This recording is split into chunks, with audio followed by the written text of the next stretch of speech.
Dos mociones y dos informes se vieron el jueves 1 de septiembre. Primero, los proyectos que concede la nacionalidad chilena por especial gracia al diácono Guido Goossens y que establecen el 8 de agosto de cada año como Día de los Juzgados de Policía Local, y después los informes respecto de las investigaciones de los factores que favorecieron un escenario de colusión y sobre el proceso de reubicación de los exalumnos de la Universidad del Mar. Iniciando la orden del día, corresponde tratar la modificación introducida por el Senado en el proyecto de ley, iniciado en moción, que concede la nacionalidad chilena por especial gracia al diácono Guido Goossens Roll. De conformidad a los acuerdos de comité adoptados el día de ayer, la discusión de este proyecto se limitará a dos discursos de hasta 5 minutos cada uno.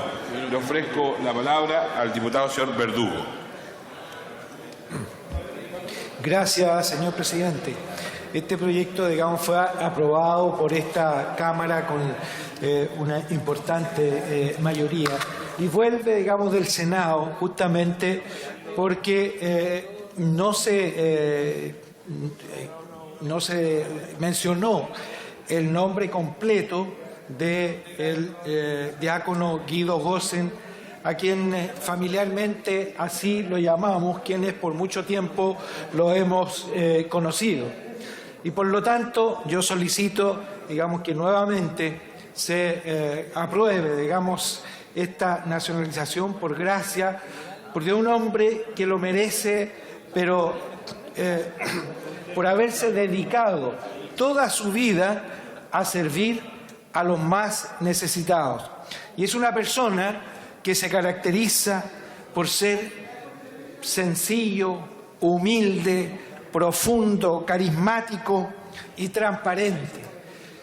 Ha trabajado especialmente con las personas que están recluidas en las cárceles, prestándoles su apoyo no solo espiritual, sino que también su apoyo material. Muchos de los que cumplen las sentencias y son puestos en libertad a las 12 de la noche de un día cualquiera, llegan a golpear las puertas de la casa del hermano Guido, quien los recibe hasta que pueden reubicarse en sus hogares, ya sea en el mismo Talca o en otras ciudades del país. Por esa razón, por el servicio que ha prestado a la ciudad, dando demostraciones de las virtudes que lo adornan como ser humano, merece ser un chileno más. Por lo tanto, yo solicito a esta Cámara que el voto favorable para que así suceda. Gracias, señor presidente, he dicho. Gracias, diputado. Ofrezco la palabra. Cerrado el debate. En segundo lugar, corresponde tratar el proyecto de ley iniciado en moción que establece el 8 de agosto de cada año como el Día de los Juzgados de Policía Local. De conformidad a los acuerdos de comité adoptados el día martes, la discusión de este proyecto se limitará a dos discursos de hasta 5 minutos cada uno. Rinde el informe de la Comisión de Cultura, Artes y Comunicaciones la diputada señora Maya Fernández. Diputada Maya Fernández, le ofrezco la palabra. Señora Maya.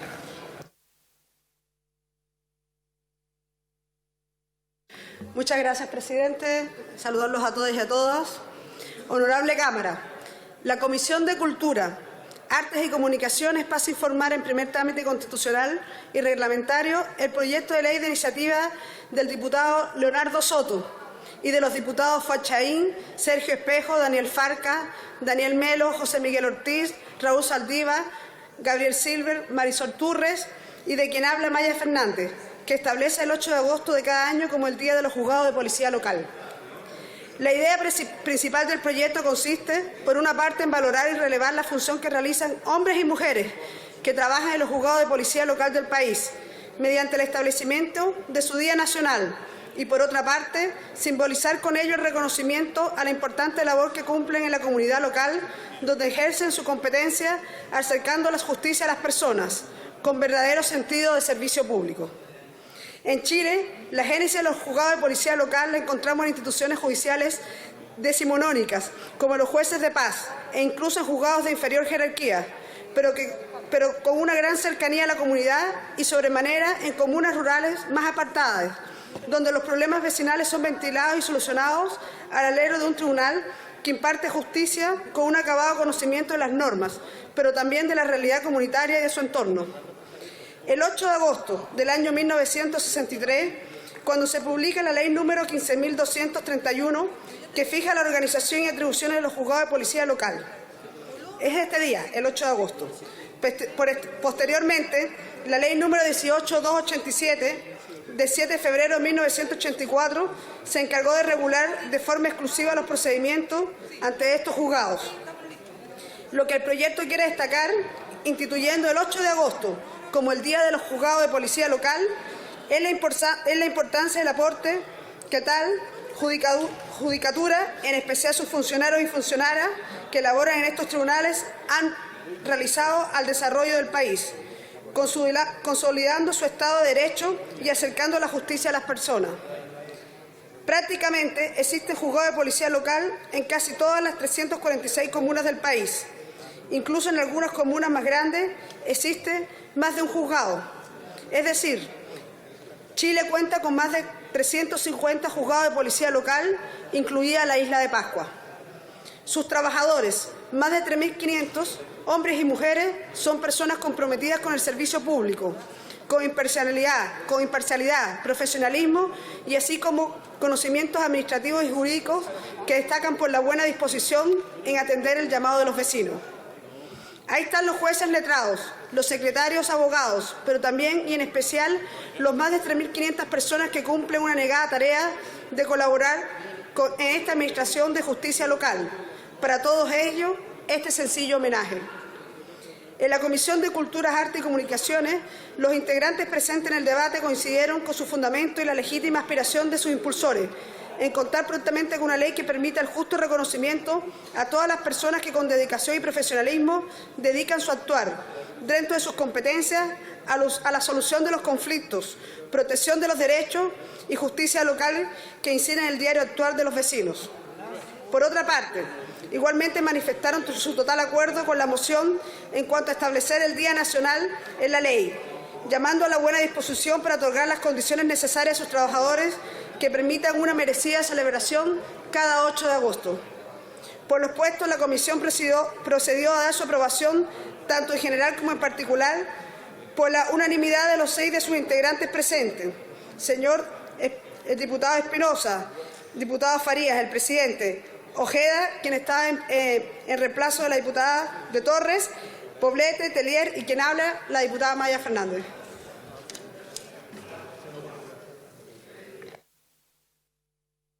Diputado Torres, disculpe.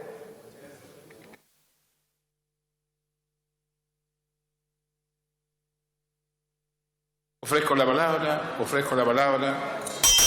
Cerrado el debate. Perdón, disculpe, excúseme, diputado. No lo vi levantar la mano. Diputado Poblete, le ofrezco la palabra.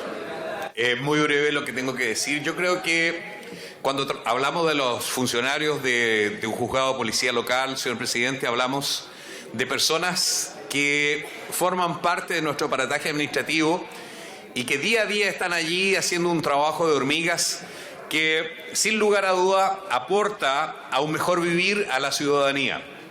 Nosotros, desde la Comisión de Cultura, Artes y Comunicaciones de la Cámara de Diputados, estuvimos muy contentos de recibir este proyecto porque habla de lo que diría Pablo Neruda, del hombre sencillo, del hombre cotidiano, del hombre, de un funcionario público que está trabajando permanentemente asociado, sacando adelante este país en ese espacio casi invisible que es a veces la administración pública. Por lo tanto, destacar que ese día 8 de agosto tengan una fiesta particular, darles ese espacio de celebración me parece como un mínimo acto de justicia y de alegría para tantos y tantos funcionarios, sabiendo que ya son casi 4.000 personas que trabajan directamente en este servicio. Así que un abrazo desde la Cámara de Diputados, desde la Comisión de Cultura, Artes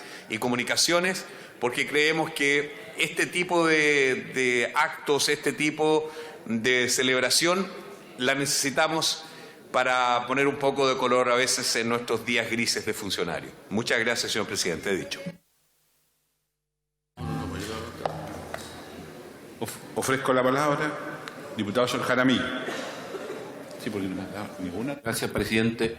Quizás en el comentario solamente benigno que se ha hecho de este cambio o de esta fecha tan importante que debiera ser recordada el año 1941, cuando se dicta la ley 6.827, que fue fundamental y cambio profundo en lo que eran y hoy día son los jueces de policía local. Me refiero que antiguamente hasta los alcaldes podían ejercer las funciones de esto. Y por otro lado, como ya se adelantó aquí en el comentario de nuestra diputada relatora, se consideraba que los jueces de policía local tenían el carácter de jefes de oficina, o sea, un funcionario no mínimo, pero un funcionario más de la municipalidad. Y posteriormente, el año 32, cuando ya comenzó a cambiar los esquemas de cómo se regían los municipios en el aspecto del juzgado de policía local, la Corte Suprema sostuvo que los jueces de policía local reunían caracteres tanto de funcionarios del orden judicial. Y esto es lo que marcó indudablemente el profundo cambio para los juzgados de policía local. Y ahí aparece este recuerdo que se hace en el día especial para el 8 de agosto, porque allí se publica la ley 15.231 que fijó el texto definitivo y refundido de la ley de organización y atribuciones de los juzgados de policía local. Y posteriormente, el año 84, se encargó de regular la exclusiva forma de los procedimientos ante estos juzgados y también, por supuesto, dependientes de la Corte de Apelaciones pertinente. También hacer notar que este día indudablemente tendrá recuerdos especiales de quienes han hecho justicia en las cosas no tan imperantes en la sociedad en que se llevan a cabo donde hay juzgados de policía local. Y hacerles también recuerdo, como digo, a aquellos que con su sapiencia, capacidad y naturaleza de tolerancia pudieron llevar a cabo la justicia mínima de las distintas municipalidades, donde hoy todavía faltan algunas, pero se ha logrado que casi el país entero tenga juzgados de policía local. He dicho, presidente. He dicho, presidente. Gracias, diputado Jaramillo. Ofrezco la palabra. No, son dos discursos. Ofrezco la palabra. Cerrado el debate. En tercer lugar, corresponde tratar el informe de la Comisión Investigadora de las condiciones generadas por el Estado a través de la política forestal expresada en el Decreto de Ley 701, como factores que favorecieron un escenario de colusión. De conformidad a los acuerdos de comité adoptados el martes 31 de marzo del 2015, se destinarán 10 minutos para rendir el informe y luego un tiempo de debate de 1 hora proporcional por bancada. Rinde el informe de la Comisión Investigadora el diputado señor Daniel Núñez, a quien le ofrezco la palabra.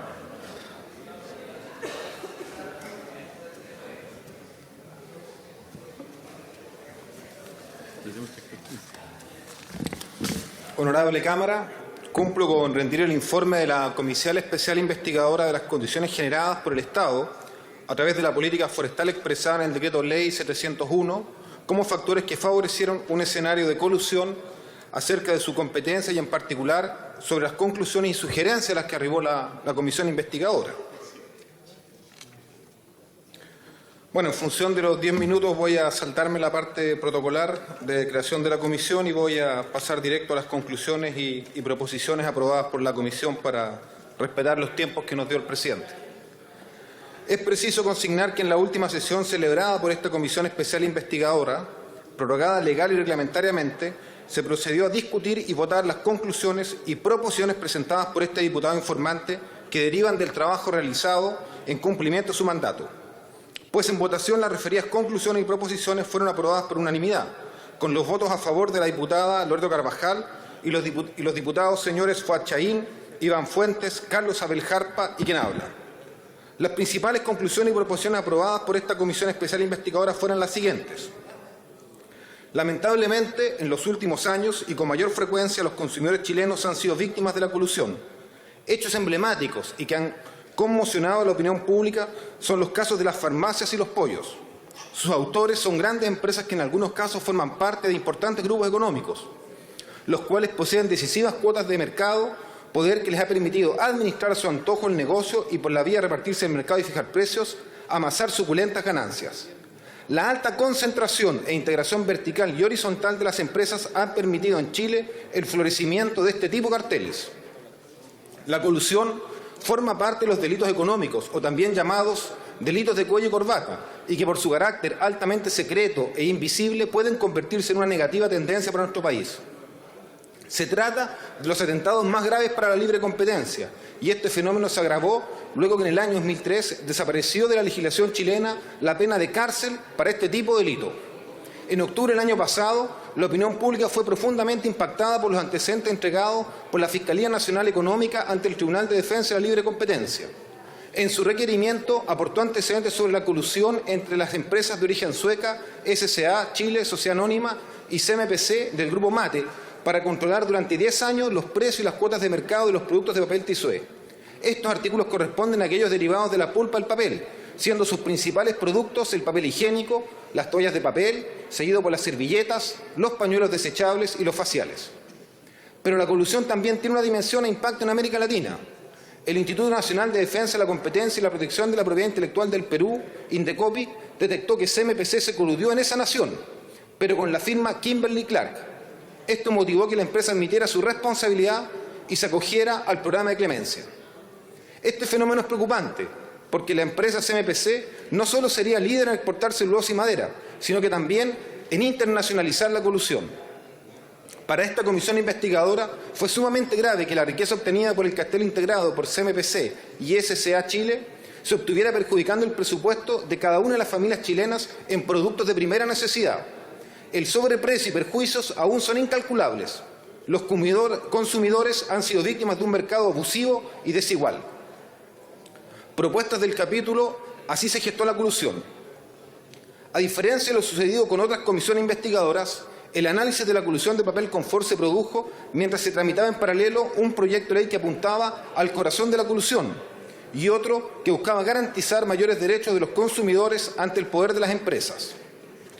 El proyecto de ley que modificó el decreto con fuerza ley número 1 del año 2004 del Ministerio de Economía, Fomento y Reconstrucción, que fijó el texto refundido, coordinado y sistematizado del decreto ley 211 de 1973, el cual establece normas para defensa de la libre competencia, fue aprobado recientemente por nuestro Congreso y debe ser prontamente promulgado por la Presidenta de la República, Michelle Bachelet.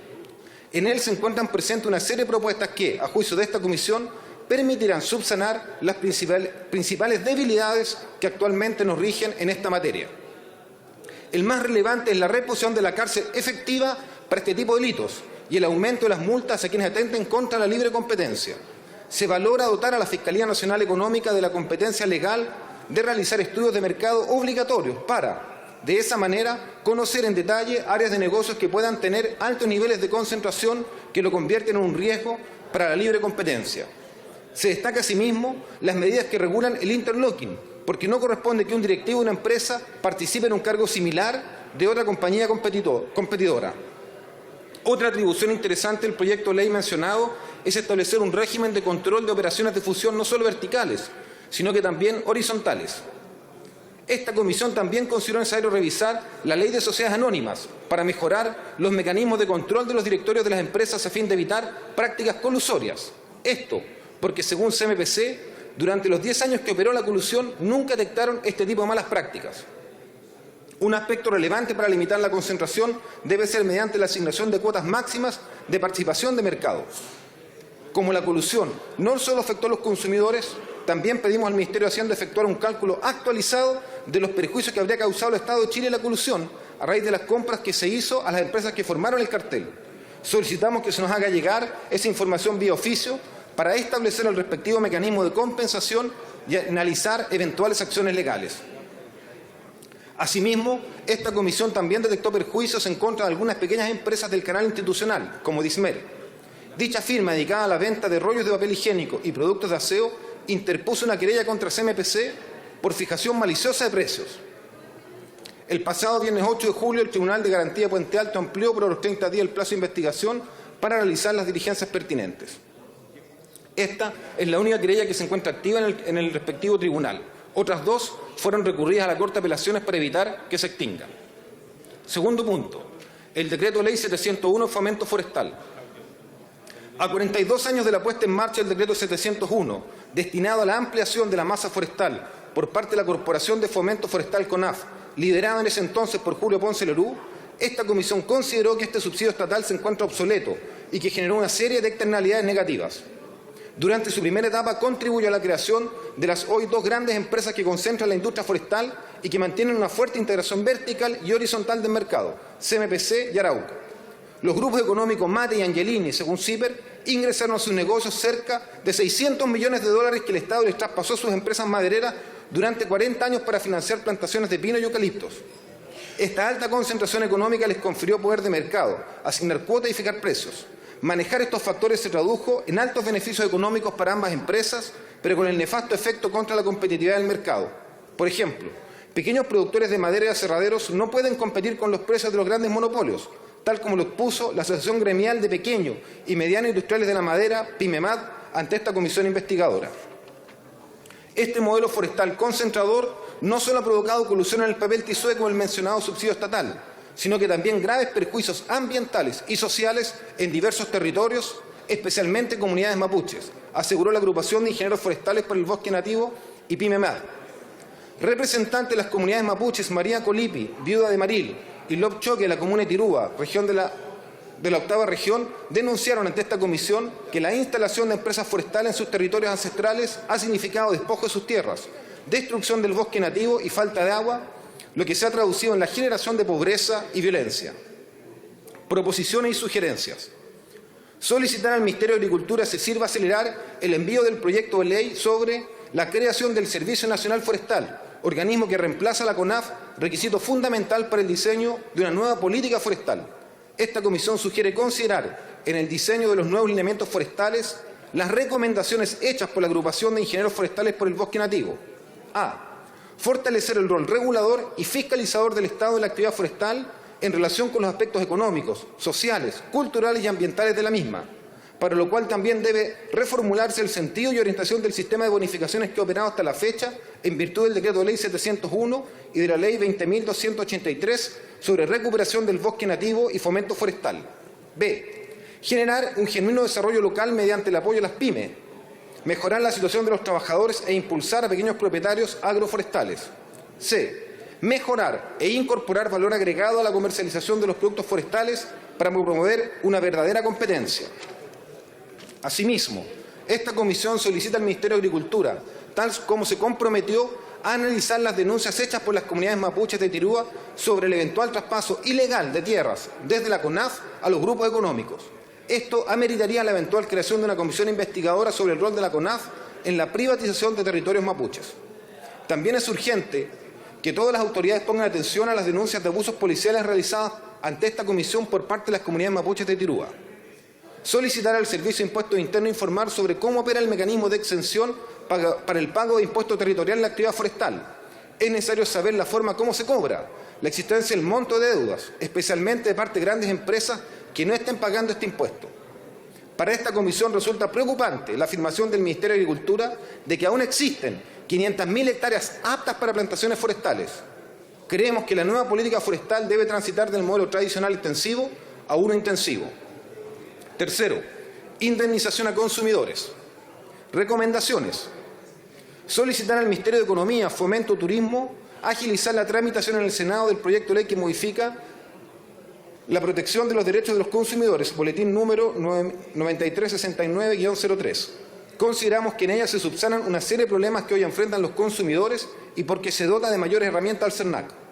En esta línea y con relación a la indemnización de perjuicios, esta comisión apoya la propuesta del mencionado proyecto de que sea el mismo Tribunal de Defensa de la Libre Competencia el que falle la compensación. Eso significará acelerar el proceso y evitar una nueva causa en sede civil. Aunque tienen un carácter voluntario, esta comisión acoge los criterios de compensación que propone CERNAC, ODECU y CONADECUS bajo las actuales condiciones en que se da en la mediación colectiva con CMPC. Esta debe contemplar como universo afectado a los 17 millones de chilenos, incluidos los residentes, y que la indemnización debe ser solo en dinero. El mecanismo de entrega debe ser fluido, con plazos prudentes para que todos puedan cobrar y sin obstáculos geográficos o de otro tipo.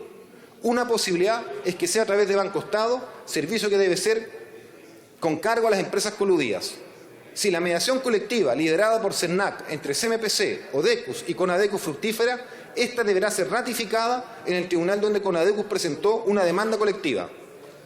Se solicita al Servicio Nacional del Consumidor, CERNAC, remitir periódicamente a la Comisión de Economía de la Cámara de Diputados informes pormenorizados sobre los grados de avance y obstáculos que enfrenta el proceso de mediación colectiva. Una tarea a investigar es la legalidad de los llamados contratos de exclusividad que establecen las grandes empresas con los supermercados, ya que el alto poder de mercado les permite fijar precios a su antojo. Esta comisión espera que la reposición de cárcel efectiva para el delito de colusión, el aumento de las multas y el pago expedito de indemnizaciones inhiba la proliferación de carteles que perjudiquen a los consumidores chilenos. La nueva legislación chilena debe poner fin a estos delitos de cuello y corbata. Finalmente, esta comisión investigadora acordó proponer a la honorable sala que se envíe copia de este informe a las siguientes instituciones, con la finalidad que, de conformidad a su mérito, acojan las peticiones aprobadas en su seno y, en consecuencia, adopten las medidas conducentes a superar las dificultades detectadas en la investigación de esta comisión parlamentaria. 1. A su excelencia, la Presidenta de la República, en virtud del artículo 58 de la Ley número 18.918, Orgánica Constitucional del Congreso Nacional. 2. Al señor Ministro de Hacienda. 3. Al señor Ministro de Agricultura. 4. Al señor Ministro de Economía, Fomento y Turismo. 5. Al señor Director Nacional del Servicio de Impuestos Internos. 6. Al señor Director Nacional del Servicio Nacional del Consumidor. Es todo cuanto puedo informar a ustedes.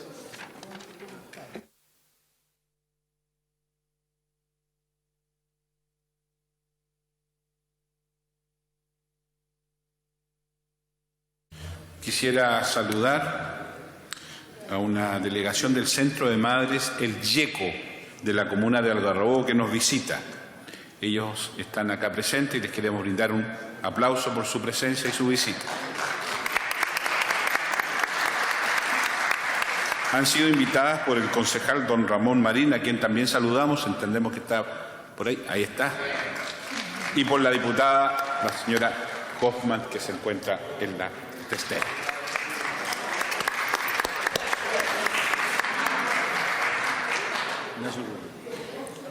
Le ofrezco la palabra al diputado don Ignacio Urrutia. Presidente, muchas gracias. Quería decir dos cosas, presidente. La primera, que el decreto 701 del año 76, que fue dictado en el gobierno militar, presidido por mi capitán general don Augusto Pinochet Ugarte, fue tan malo el decreto que duró durante todos los gobiernos de la Concertación. Nunca lo derogaron. Debe haber sido por lo malo que era. Venció el año 97 en gobiernos de la Concertación y lo prorrogaron hasta el año 2014. Eso debe haber sido por lo malo que era. Según el informe que acaba de leer el señor diputado, era un mal decreto. Se mantuvo por muchos años, precisamente no porque era malo, sino porque era muy bueno y porque le dio mucho progreso a nuestro país. Y la segunda cosa, presidente, que quiero decir es que, según lo que ha informado el diputado reciente, ha dicho que las conclusiones fueron aprobadas por 6 diputados, 6 de 13. Que componen una comisión investigadora, 6 diputados de 13. O sea, discúlpeme, presidente, pero esta comisión investigadora, y esos 6, quiero decir además, eran todos de izquierda, ninguno del lado acá. O sea, 6 de 13. Discúlpeme, pero cualquier comisión investigadora donde las conclusiones son aprobadas por 6 diputados, esa comisión vale hongo. Gracias, presidente.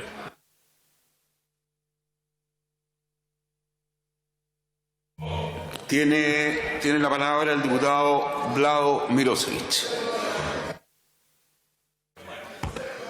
Ruego silencio en la sala, por favor, señores diputados. Diputado Mirosevic, puede hacer uso de la palabra. La verdad es que efectivamente nos hubiese gustado mayor participación de los diputados en la comisión, sobre todo los diputados de la Alianza, que en general participaron muy poco durante las sesiones y menos durante las conclusiones. Pero bueno, es un problema que tendrán que resolver ellos de por qué no quisieron participar. Veamos un poco de historia, presidente. Durante la época de la Cora, la reforma agraria, algunas tierras en el sur fueron declaradas como asentamientos.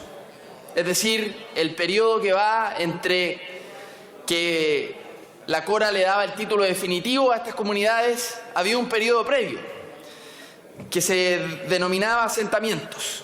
La mayoría de estos asentamientos en el sector que hoy día está dominado por las forestales eran territorios mapuches. Y fue justamente durante la dictadura que la CONAF, encabezada por un personaje que conocemos, Julio Ponce Lerú, lo que hizo fue sacar a las comunidades, en su mayoría mapuches, de estos asentamientos, obviamente desconociéndoles la posibilidad de tener el título de dominio definitivo y vendiendo estos terrenos a precio huevo a la industria forestal. Cuando digo a precio huevo, es realmente a precio huevo. Hay un ex sacerdote jesuita que está emplazado en la zona de la Araucanía, de apellido García Huidobro. Fue a la comisión a exponer y nos mostró exactamente los decretos de venta que hizo la CONAF en periodo de la dictadura y que muestran cómo les vendieron esas tierras, que hoy día algunas de esas empresas han vuelto a vender al Estado, solo una pequeña parte, a precios realmente millonarios.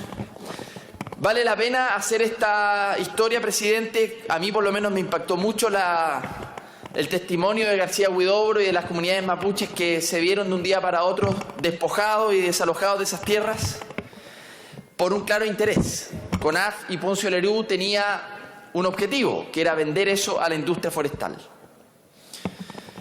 Creo que es digno de que en este hemiciclo, presidente, hagamos esa historia para rendir homenaje a esas familias que se vieron despojados y para denunciar también la intención que tuvo Ponce Lerú y la CONAF para despojarlos de esas tierras.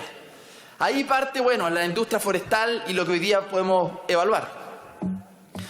Hay un segundo tema, presidente, de la comisión que vale la pena discutamos. Hay un economista chileno, Andrés Solimano, que escribió un libro, se llama Capitalismo a la chilena. En ese libro la principal tesis es que estamos frente a un sistema que no es exactamente de libre mercado, porque es un sistema que exagera la concentración de la riqueza. Y que además un sistema en donde se ha demorado la regulación de la libre competencia. Obviamente esa demora no creo que tenga que ver por cuestiones del azar. Más bien responde también a una cuestión ideológica de regulación total. Y efectivamente eso ha producido una economía en donde son pequeños grupos los que uno comienza a mirar en las distintas industrias. Solo pequeños grupos son los que se reparten el mercado y los que, naturalmente, esa organización, esa estructura del sistema, en la práctica, y así lo comprobamos en la comisión, favorece la colusión. Un sistema concentrado, por lo menos, por supuesto que ayuda a la colusión. Por lo tanto, hagamos una reflexión también sobre eso, presidente. ¿Por qué han llegado tan tarde estas leyes que acabamos de aprobar? Una sobre libre competencia, pero ha llegado tarde. Desde las reformas económicas del 80 en adelante, recién al final del gobierno de la presidenta Bachelet, en el pasado, el primer gobierno, se hizo una legislación que algo de dientes daba para poder fiscalizar este tipo de colusiones. Y hoy, recién, estamos poniendo una legislación que sea un poco más reguladora. ¿Para qué decir de los organismos internacionales lo que han dicho en Chile sobre esta materia? ¿Para qué recordar lo que nos han dicho? Hace mucho rato que nos vienen advirtiendo sobre esto. Pero tenemos otro problema, presidente, que no tratamos exactamente en las conclusiones de la comisión, pero me parece valioso que se discuta y que tiene que ver con la colusión global. Obviamente en una economía globalizada hay algo también que se globaliza, que es la colusión. y yo, por lo menos en esta sala, siempre he dicho, a mí me gusta la libertad de comercio, con regulación, naturalmente, no a cualquier precio, como el TTP, a propósito, ya discutiremos de eso en el futuro, pero a mí me gusta la libertad de comercio, o como decía Bilbao, la libertad de aduana en esa época. Por supuesto que me gusta. Pero también hay que entender que estos grupos que operan en América Latina han ido demostrando que no solo se coluden en Chile. ¿Estamos en el tiempo?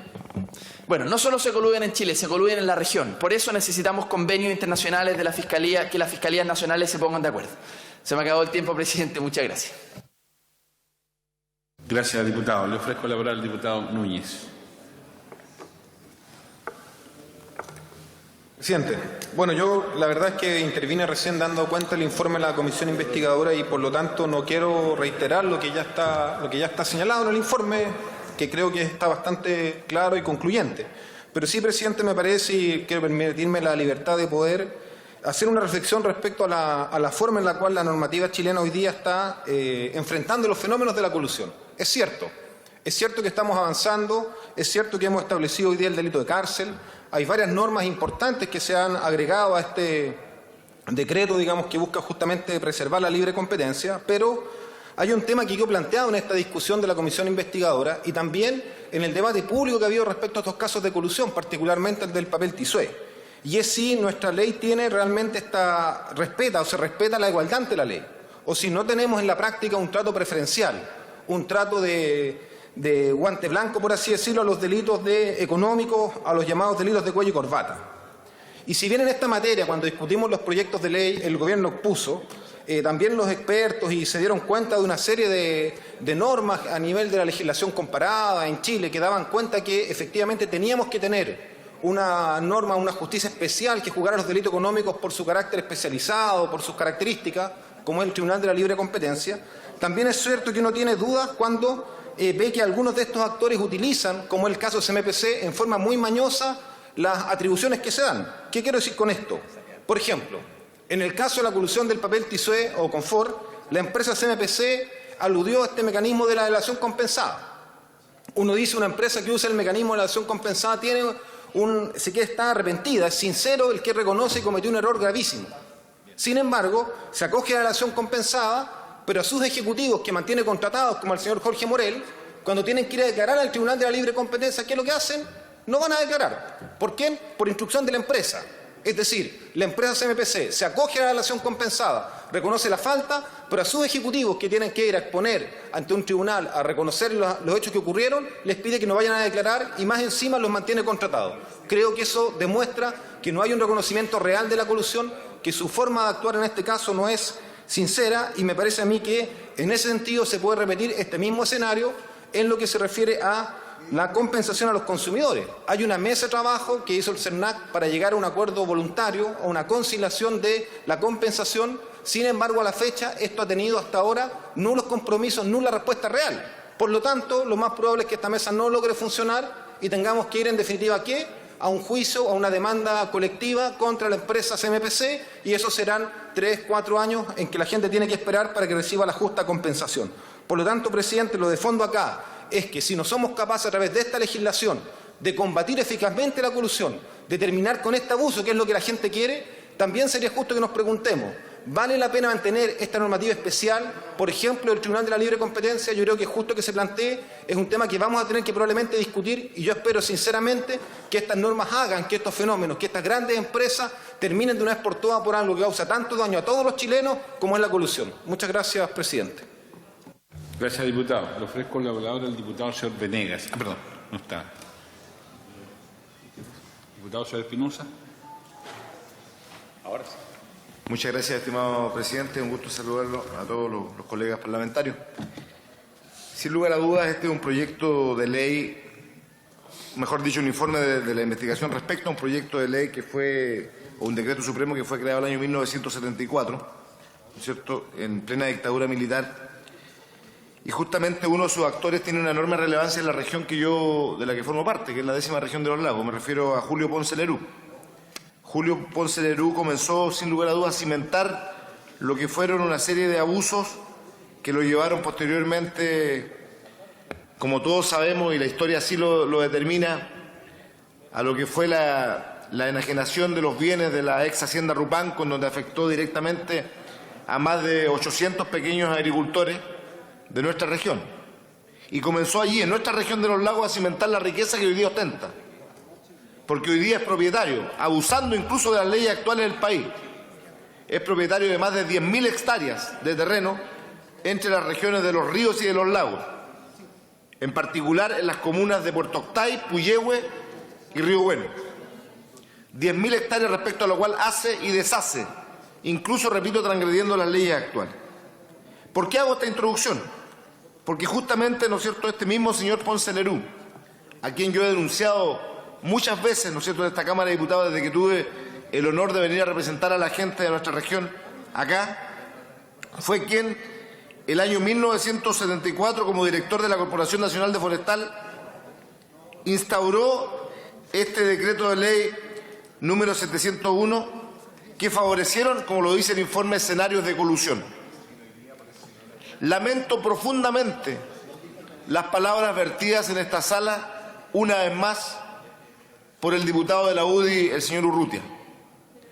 Las lamento porque él pretende, con su ya típico lenguaje que utiliza acá para defender la figura de su ex general Pinochet, pretende en esta sala desvirtuar un informe que ha sido fruto de un trabajo de largos meses. Un informe que además entrega verdades de lo que verdaderamente ha ocurrido con este modelo que se generó en la dictadura y que lamentablemente se perpetuó después de que se recuperó la democracia con las prorrogaciones a la ley misma. Lo que no dice el señor Urrutia en esta sala, lo que omite el señor Urrutia en esta sala por su intermedio, presidente, es que no es culpa de los que llegan a una comisión investigadora la ausencia de los demás. Ha sido ya una característica que muchas veces la oposición, o quien sea, muchas veces utilizan la comisión investigadora cuando el tema que se va a investigar está en el tapete público, cuando aparecen, ¿no es cierto?, los 30 segundos de la cuña para la televisión. Pero posteriormente no se va a la comisión.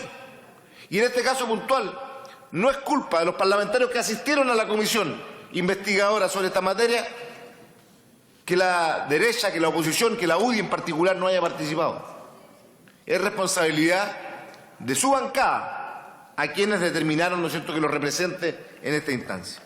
Señor presidente, en estos breves segundos para terminar mi intervención, solo señalar que entre las conclusiones que señala, ¿no es cierto?, este informe, la Comisión sostiene que en los últimos años y con mayor frecuencia los consumidores han sido víctimas de colusión, y eso es parte, obviamente, no solamente en el tema forestal. Lo hemos visto con los remedios, en el ámbito de la farmacia, donde aquí incluso en la misma comisión del Frente tenemos parlamentarios que son familiares directos de los dueños de la farmacia, que se han coludido para estafar a los adultos mayores con el precio de los remedios, pues, presidente, con algo tan básico como es la salud de la población. O sea, ¿qué acto más inhumano que coludirse para ponerle precios a los remedios exacerbados para que la población no pueda, en definitiva, tener acceso a ellos, o tenga que tener, porque es la única camino que tiene, pero endeudándose? Aquí los autores señalan, ¿no es cierto?, que ha habido colusión hasta con el confort, presidente. Se me olvidaba. O sea, la gente sufre efecto hasta para ir al baño, como se dice en buen chileno, porque están coludidos los dueños de quienes, ¿no es cierto?, en definitiva, y que tienen una estrecha vinculación, obviamente, con el mundo forestal. O sea, en este país, disculpe la expresión que voy a decir, se cagan a la gente por todos lados, presidente. Lo hacen las empresas, se coluden con los parlamentarios. Parlamentarios acá se ha ido comprobando en las investigaciones judiciales, presidente, que hay parlamentarios que actuaban en función de las indicaciones que le mandaban los empresarios en el tema de la ley de pesca. O sea, por todos lados vemos que a los chilenos de una u otra manera se les afecta, y aquí se supone que estamos los 120 representantes de los ciudadanos, no de los empresarios. Entonces, estas conclusiones señalan, entre otras cosas, ¿no es cierto?, que aquí hay importantes grupos económicos, que hay una alta concentración e integración vertical y horizontal de las empresas que han permitido en Chile el florecimiento de estos verdaderos tipos de carteles. Y aquí han habido grandes empresarios, o sea, las cifras son decidoras, presidente.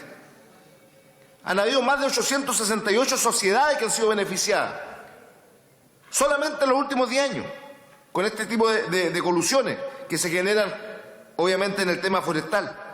Las bonificaciones a los propietarios forestales han sido escandalosas, para la CMPC, para el Grupo Mate, para Arauco, para los Angelini, para los mismos dueños de Chile, presidente. Si estos mismos dueños de Chile tienen sus tentáculos en todas partes. Los tentáculos los tienen en las forestales, los tienen en las pesqueras, los tienen en las farmacias, los tienen en todo ámbito. Hoy día ya entrando incluso, presidente, hasta los clubes de fútbol. Hoy día hasta estos grandes empresarios tienen tanta plata que se están comprando las sociedades para dirigir los destinos del fútbol chileno. O sea, en este país, lo que ha ocurrido, ¿no es cierto?, y lo que devela este informe es algo tan decidor como lo que develó algún informe de la Comisión Investigadora del pasado que determinaron cómo en la dictadura estos mismos señores, los mismos dueños de Chile, se hicieron de los recursos de todos los chilenos de manera escandalosa. Ellos mismos se apropiaron a precios de huevo de empresas del Estado. Y eso también lo develó una comisión investigadora. La misma comisión investigadora que en esta sala el diputado de la UDI, señor UTI, quise decir porque están en la UTI, pero quiero decir la UDI, señor Urrutia, ha señalado. Entonces, señor presidente, este decreto supremo, como aquí lo devela este informe, favoreció un escenario de concentración de la industria forestal. Se señala en este informe que el subsidio estatal se encuentra obsoleto y generó una serie de externalidades negativas. Por un lado, estos subsidios permitieron la alta concentración con una fuerte integración vertical y horizontal, como ocurrió con la CMPC y Arauco, lo que confirió, por cierto, un poder de mercado para asignar cuotas y fijar precios. Eso es colusión. Es la colusión que viven los chilenos, como lo he dicho en esta intervención, en todo ámbito. Chile está convirtiéndose en un país en donde las colusiones, por eso es necesario que las colusiones de este país tengan penas de cárcel de una vez por todas.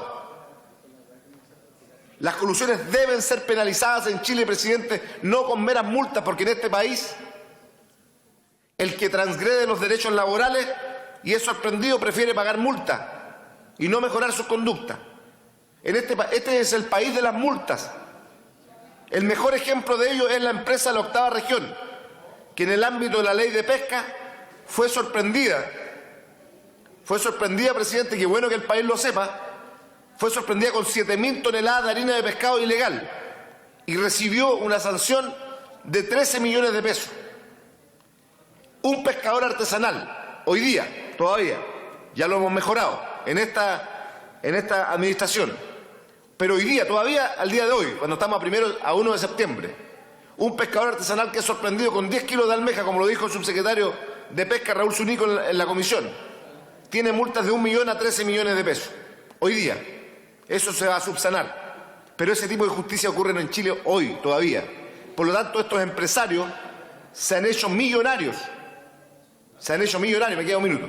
Se han hecho millonarios, ¿no es cierto?, con este tipo de colusiones que en el ámbito forestal también son escandalosas, pero con la diferencia siguiente, que en el ámbito forestal juegan a favor o tienen a favor el subsidio que el propio Estado les aporta para que hagan su colusión a través de este decreto supremo 701. Entonces, por lo tanto, solicitamos valorar en definitiva el trabajo que hizo esta comisión investigadora con las propuestas que por todos nosotros son conocidas. He dicho, presidente. Gracias, diputado. Le ofrezco la palabra al diputado señor Pepe Auto. ¿Cuántos minutos son, presidente? 7 y medio, diputado. El do de su bancada. Voy a hablar menos. Está inscrito también el diputado Letelier. Voy a hablar menos, presidente. Yo lo primero que quería era rectificar al diputado Urrutia. Me imagino que lo hará la UDI. Pero es una paradoja bastante inaceptable que la inasistencia a una comisión, la falta de participación en el debate, la no presentación de un informe para ser votado y por lo tanto para que aquí se pudiera leer un informe de minoría. Es decir, el abandono de su responsabilidad de participar en la discusión, luego se convierte en una descalificación de lo que hicieron los que sí trabajaron en la comisión. Es francamente completamente inexplicable viniendo de un propio parlamentario que ha abandonado su rol, al menos su bancada ha abandonado su rol, y critica a aquellos que sí ejercieron el suyo. Lo segundo es que yo no quisiera que se convirtiera al decreto ley 701 en lo que no es.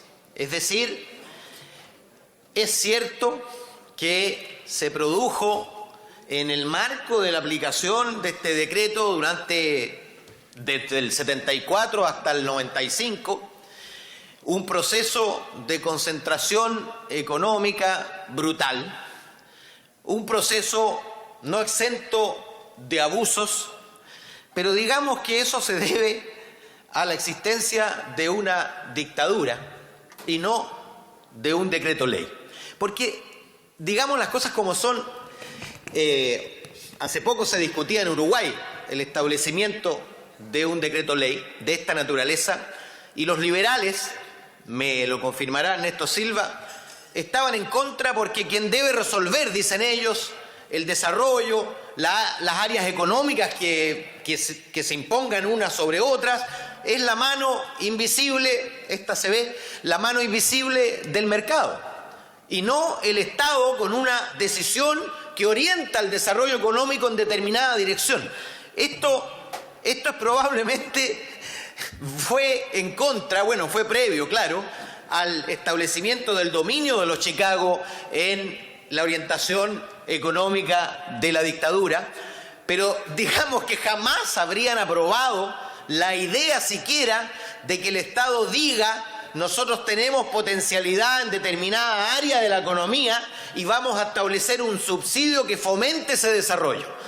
Eso va completamente contra la teoría, me lo confirmará o desmentirá mi colega Jaime Belolio, pero evidentemente no está en la línea de lo que fue el desarrollo económico y las teorías económicas que se impusieron en Chile en los años 70, por lo demás acompañado de su contraparte de violaciones a los derechos humanos y de falta de democracia y de libertad de expresión.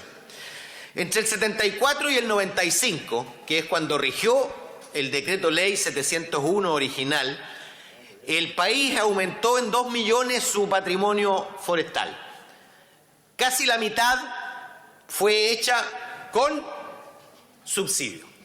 Y el resultado tiene, por supuesto, la cara del desarrollo económico, particularmente de algunas regiones, y la contracara de la tremenda concentración económica y el poder político que representó esa concentración. Pero digamos que el 98, en democracia, en este Parlamento, se estableció una ley que puso en vigor el decreto ley 701 modificado, orientado específicamente o prioritariamente a la pequeña propiedad y a la recuperación de suelo.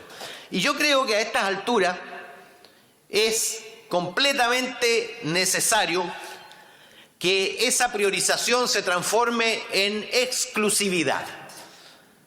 Yo no quisiera que botáramos el bebé junto con el agua sucia de la bañera y que no reconociéramos la necesidad de focalizar exclusivamente en la pequeña propiedad campesina la necesidad y la potencialidad de continuar desarrollando al país desde el punto de vista forestal. Chile es un país forestal, tiene vocación forestal y debe desarrollarla, y no hay que esperar la mano invisible del mercado, porque la mano invisible del mercado genera concentración económica, genera naturalmente, genera también que se desarrollen aquellos ámbitos que tienen rentabilidad rápida y no aquellos áreas de la economía que tienen rentabilidad retardada, como es el caso del desarrollo forestal, al que hay que esperar 15, 20 o más años para su retribución. Por un lado, la pequeña propiedad y por otro lado, la conservación de suelos. Lo dijo Federico Albert, científico alemán que fue traído para combatir la dunificación en Chile. El avance de las dunas y el avance de la erosión en la provincia de Malleco se combate con el establecimiento de desarrollo forestal, porque eso es lo que pega la tierra al suelo de manera estable, y nosotros no podemos olvidar que Chile tiene vocación forestal y debe continuar desarrollándosela sin sus externalidades negativas, que son la concentración económica, que son el abuso, que son un periodo en que en verdad, desde el punto de vista de la igualdad de trato y de la relación equilibrada entre las grandes empresas y los pequeños propietarios mapuches, se estableció un abuso que yo creo constituye una de las principales deudas que tiene Chile con su historia. Gracias, diputado. Diputado Ulloa, por favor. Muchas gracias, señor presidente. Mire, no fui parte de la comisión, sin perjuicio de lo cual participé al menos en 2 periodos legislativos en la Comisión de Medio Ambiente, y allí estuvo centrado también parte de la discusión sobre esta materia. Me refiero entre el año 90 y 98. Quiero decir, presidente, que en el transcurso de estos breves minutos hemos visto desfilar a través de las distintas opiniones de mis colegas una gama muy amplia de observaciones. Unas pueden ser consideradas más extremas en ambos sentidos y otras tal vez más equilibradas. Y prefiero quedarme con estas últimas, presidente. Y quiero sí decir que lo que acaba de señalar el diputado Aut, si bien es cierto, lo comparto. Creo que hay que hacerse cargo, presidente, de que efectivamente el país no nace el año 74, ni menos el año 73. El país claramente era un país en ruinas en todo el sistema económico, absolutamente en ruinas. Y por tanto se apostó en distintas áreas a políticas de shock. Y siento, presidente, que el propio diputado Aut ha sido, yo diría, ni siquiera generoso, ha sido justo para reconocer que el decreto 701 fue un decreto que lo que permitió fue una gran forestación. En Chile, más de 610.510 hectáreas, el 66% fueron forestadas por grandes propietarios, de acuerdo al propio informe. Los medianos hicieron su aporte con el 31%, con 284.142 hectáreas, y los pequeños con 32.335 hectáreas, el 3%. Es cierto, presidente, que el éxito del decreto ley 701 generó parte de las dificultades, sí es cierto, que es la alta concentración. Pero aquí el tema es distinto, presidente, y yo creo, por esa razón, no puedo estar de acuerdo con las conclusiones de este informe. Porque aquí el tema no era los efectos laterales del 701 o los efectos no deseados del 701, sino que era o el 701 o nada. Lisa y llanamente, nada, que era lo que había. Deforestación, había claramente una situación de descontrol económico en todos los ámbitos, y es cierto que materias como el 701 generaron problemas o efectos no deseados. Pero también seamos justos. Seamos justos para decir que desde el año 90 hasta hace muy poco tiempo atrás, el 701 siguió vigente, se le hizo una modificación, pero sigue vigente. Entonces, señor presidente, a mí, sinceramente, me complica mucho el que estemos jugando a esta cosa en que unos hayan todo malo y los otros hayan todo bueno. Porque no es así. No se puede mantener una visión maniquea.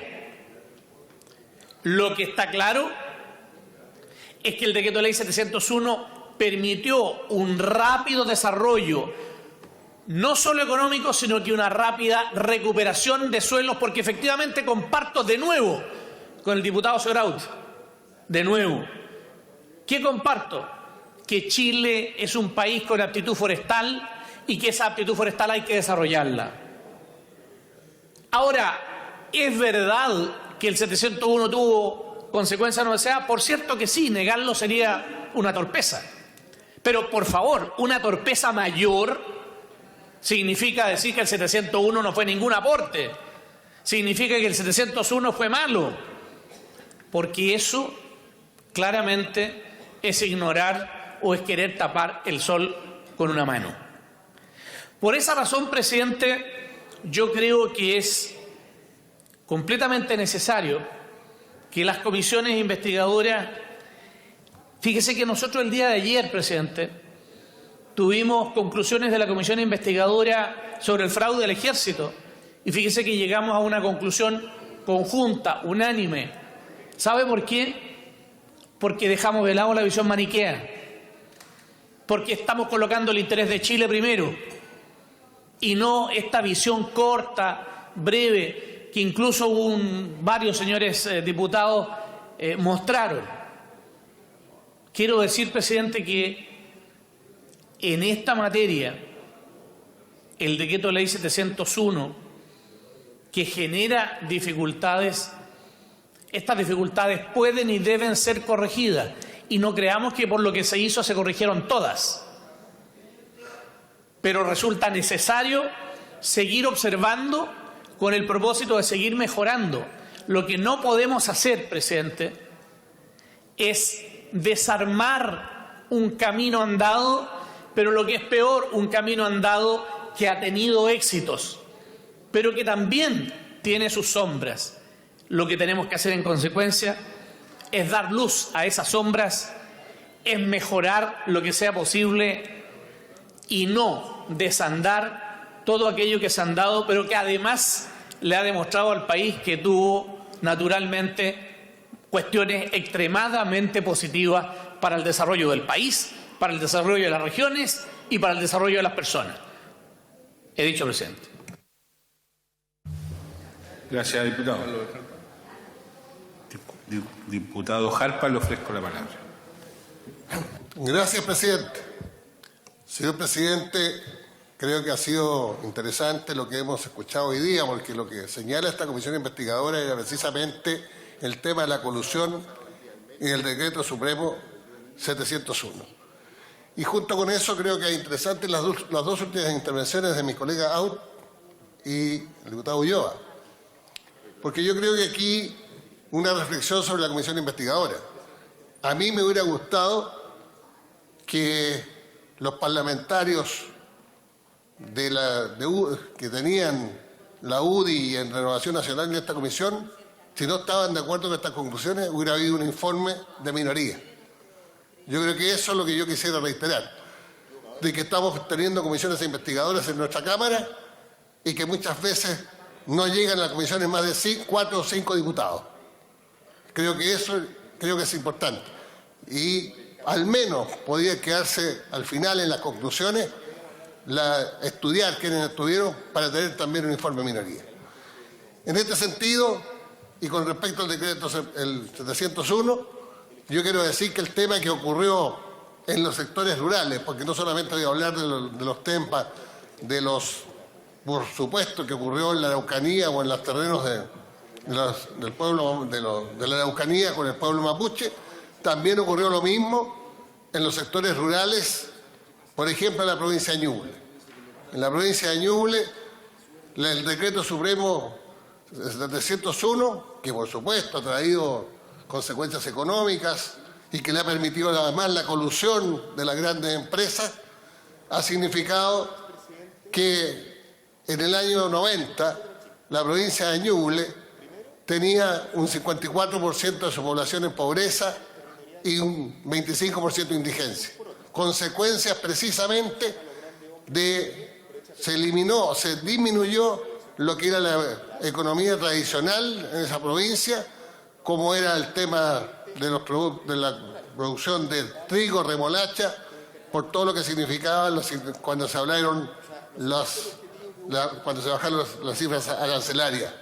Como así también ocurrió cuando se produjo la vinificación con vino de uva, que hasta el día de hoy tenemos los problemas en el secano con lo que significan el tema de los viñateros en nuestra región. Esas fueron las consecuencias económicas en la provincia de Ñuble. Y eso ha permitido de que durante 10 años, después de todas estas ganancias y que recibieron del Estado, eso es lo que hoy día resulta de nuestra población.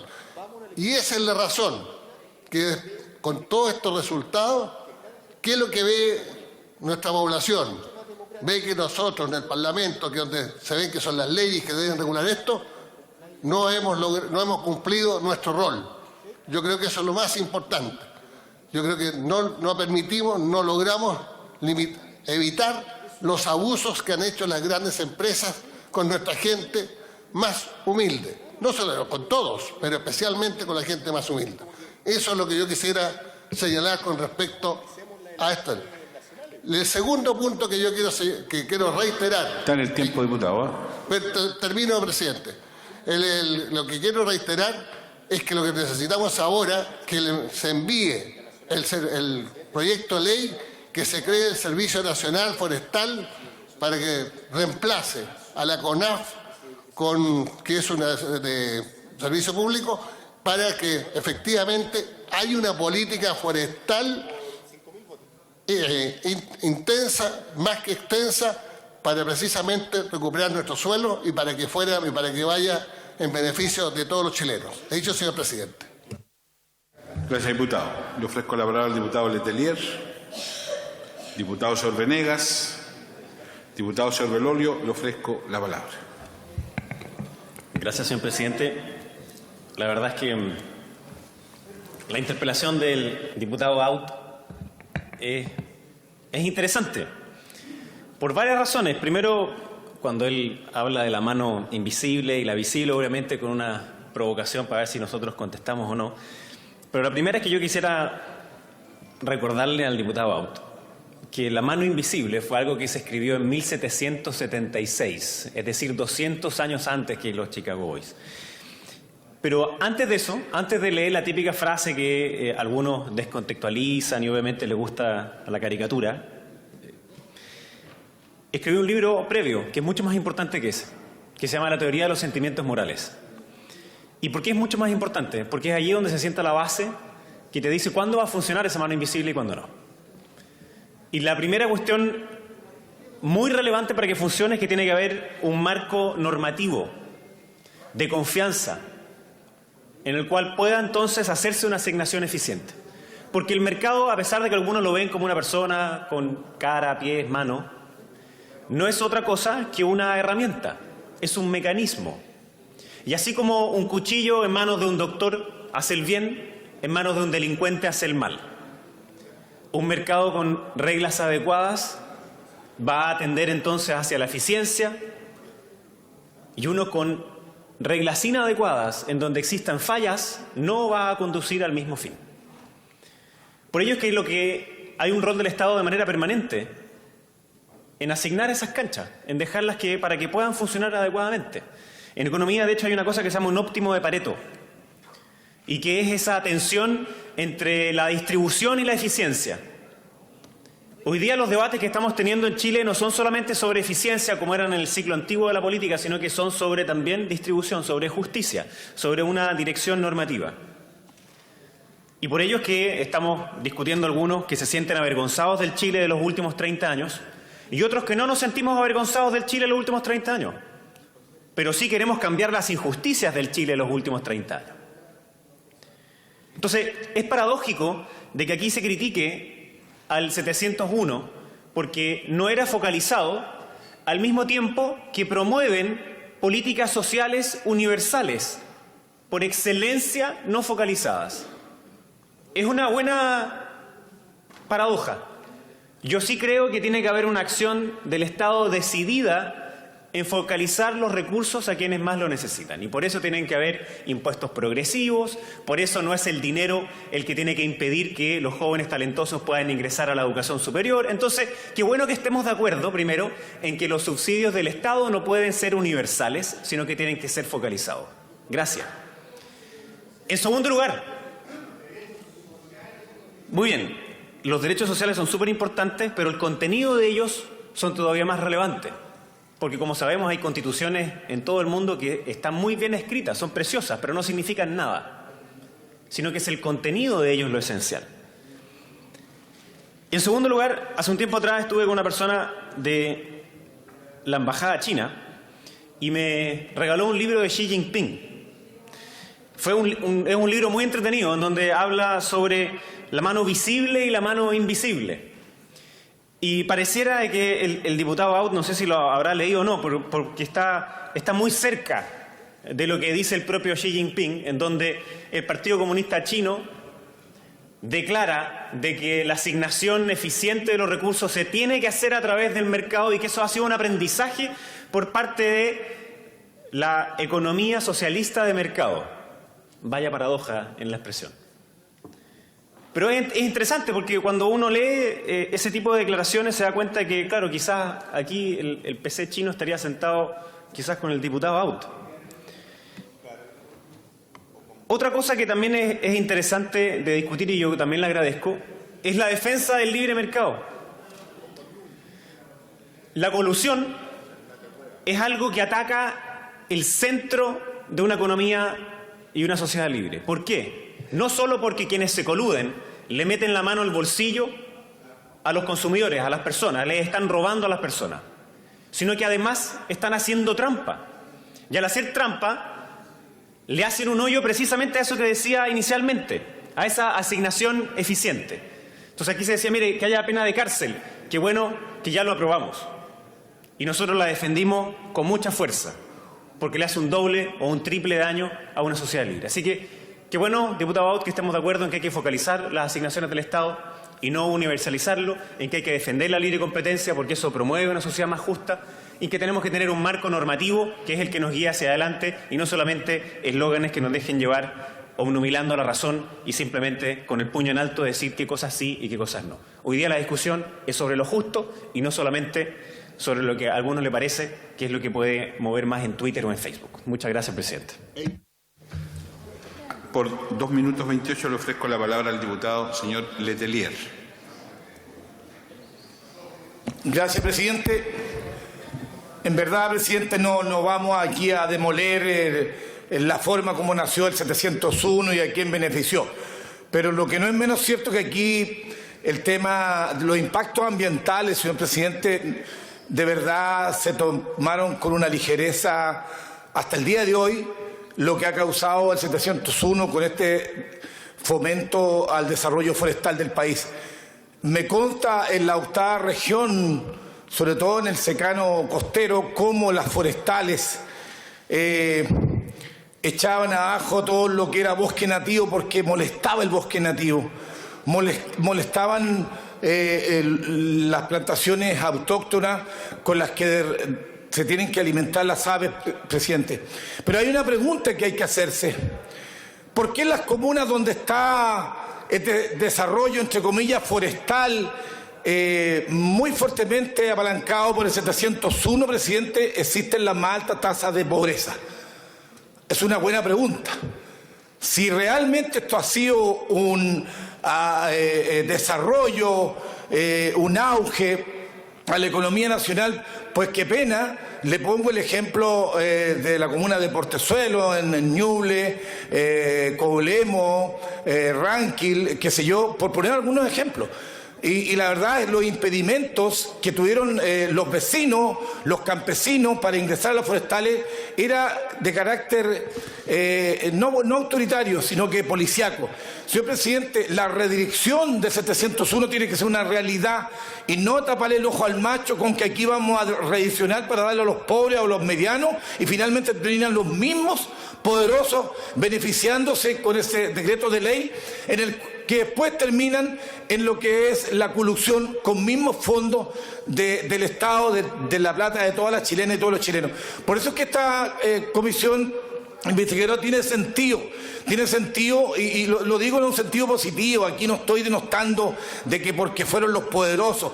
¿Cómo logramos que los impactos ambientales, los impactos socioeconómicos en las comunas donde hay desarrollo forestal realmente sean aminorados y sea redireccionados los beneficios que otorgue el 701 para los chicos y los medianos, señor presidente? Muchas gracias. Gracias, diputado. Diputado Venegas, le ofrezco la palabra. Muchas gracias, señor presidente. Represento a una región y a una provincia que tiene una fuerte presencia de este sector productivo, el silvoagropecuario. Son cientos de miles las hectáreas que están plantadas en nuestra zona y nadie objetivamente podría dejar de ver, por un lado, los aspectos positivos que generan trabajo, que subcontratación de distintas áreas, ¿no es cierto?, desde transporte, pequeños empresarios que prestan servicio a las forestales, las vulcanizaciones, etcétera, etcétera. Pero también hay, ¿no es cierto?, externalidades negativas, como llaman los economistas, es decir, un conjunto de elementos que impactan negativamente sobre nuestra realidad. Entre ellas, por ejemplo, la más evidente, el deterioro de nuestros caminos. Por ejemplo, el problema gravísimo del agua, dado, ¿no es cierto?, la enorme cantidad de reemplazo de plantaciones, ¿no es cierto?, que eran, plantaciones de bosque nativo que efectivamente han ido disminuyendo. No ha habido racionalidad a la hora de plantar estas especies exóticas, no se respetaron las cuencas, las quebradas, los humedales, y esto tiene un impacto enorme. ¿No es cierto que la vive quién es? La gente más pobre de mi región, entre ellos nuestros hermanos mapuches, que están precisamente, ¿no es cierto?, en estas áreas en donde se ha concentrado la explotación forestal. Y ha habido una emigración campo-ciudad que ha sido consecuencia de esta industria. Casi la industria ha expulsado al pequeño propietario que antes vivía en un sistema casi autárquico, en el sentido de que él se prohibía lo necesario para vivir con cierta dignidad y solvencia, pero que hoy día, al irse, ¿no es cierto?, a las ciudades, lo que hace es ir a engrosar los cordones de marginalidad, ¿no es cierto?, en nuestras ciudades. Esto es una cosa real. Pero también quiero decir que el punto que esta comisión, hasta mi entender, alcanza, era analizar el tema de la colusión de estas empresas respecto, ¿no es cierto?, de esta industria, de esta especificidad que es el tisú. Es decir, la producción de un conjunto de bienes que dicen relación con el papel, como la servilleta, el papel higiénico, las toallas Noa, los pañuelos desechables, etc. Y claramente, estimado presidente y estimados colegas, nosotros tenemos que tener una sola voz respecto a aquello. Es inaceptable aceptar la colusión. Una colusión que significó más de una década de ir en contra, como decía Jaime Belolio, que defiende, por cierto, el sistema de mercado. Ya, esas no son las reglas del mercado. Un mercado no opera así. A quien estudió, ¿no es cierto?, la teoría, El mercado tiene que ser transparente, tiene que tener buena información, tiene que jugar con reglas justas y no precisamente, Jaime, por su intermedio, presidente, ¿no es cierto?, hacer estas trampas, que yo también califico como trampas. Y esto tiene además el efecto que, por supuesto, como hemos visto en otras instancias, las farmacias y otros, termina castigando a todo el país y con más fuerza a los más pobres porque nos cobran más caro de lo que correspondería. Los pollos también. Y entonces yo creo que una de las conclusiones que esta comisión, y si de algo sirven las comisiones, es que nosotros tenemos la responsabilidad de legislar para poner sanciones que, como la ley busca, sean efectivamente coercitivas, impidan estas prácticas y no solo eso, las impidan en el futuro, sino que sancionen y sancionen drásticamente, porque mire, presidente, es claro que la autorregulación no ha funcionado. Hay demasiada evidencia en eso. La mano invisible de Adam Smith parece que alguien la toma y la tuerce a su voluntad. Eso es lo que ocurre. Y entonces por eso es que aquellos que creen genuinamente en la economía de mercado tienen que sentirse asqueados, escandalizados, ¿no es cierto?, traicionados por estas acciones de los poderosos, además, de una de las industrias más poderosas del país, y que además tiene un elemento adicional, que se ha construido y se ha desarrollado en base a subsidios del Estado. Si de eso estamos hablando. La industria forestal en este país creció en función de subsidios que el Estado generosamente le entregó a lo largo de décadas. Yo no voy a ir para analizar la historia porque ya no tiene sentido. La gente medianamente informada conoce, desde Ponce Lerú en adelante. Pero bueno, lo importante es ahora qué va a hacer este Parlamento. Y la única conducta digna, responsable, es legislar para evitar que en el futuro estas cosas ocurran. Por eso yo me adhiero a algunas de las conclusiones de esta comisión investigadora y espero y hago votos porque efectivamente tomemos conciencia de que precisamente para defender a aquellos que nos eligen para representarlos aquí no cabe otra conducta que no sea legislar para dar garantía de que esto no va a volver a ocurrir y cuando ocurra las sanciones serán las que correspondan y sanciones ejemplares que deben incluir sin duda prisión. Yo no tengo ambigüedad en eso, porque si a una persona en nuestro derecho penal que se roba un par de gallinas le cuesta cárcel, imagínense a los que le roba a millones de chilenos y por una década entera. Tiene que haber una proporcionalidad a la pena, digo yo, con que me excusen, ¿no es cierto?, los abogados, porque yo no lo soy, pero hay un principio elemental en ese sentido. Así es que creo que esta es una oportunidad que tenemos y pienso que debiera tomarse muy en consideración las conclusiones de esta comisión investigadora. He dicho, señor presidente, muchísimas gracias. Gracias, honorable señor diputado. Con esto se terminan las intervenciones sobre este tema. A nombre de nuestra Cámara de Diputados, damos la más cordial de las bienvenidas a la delegación de dirigentes de diversos comités de vivienda de la Comunidad del Bosque, acompañado de la señora o señorita Lorena Downey y especialmente invitado por el honorable diputado don Daniel Melo, el cual lo invitó a almorzar en el día de hoy.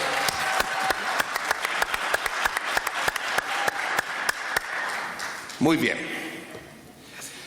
En cuarto lugar, corresponde tratar el informe de la comisión investigadora de los actos del gobierno que se vinculen directa o indirectamente al llamado proceso de reubicación de los exalumnos de la Universidad del Mar y actividades sobre este tema de autoridades y funcionarios públicos.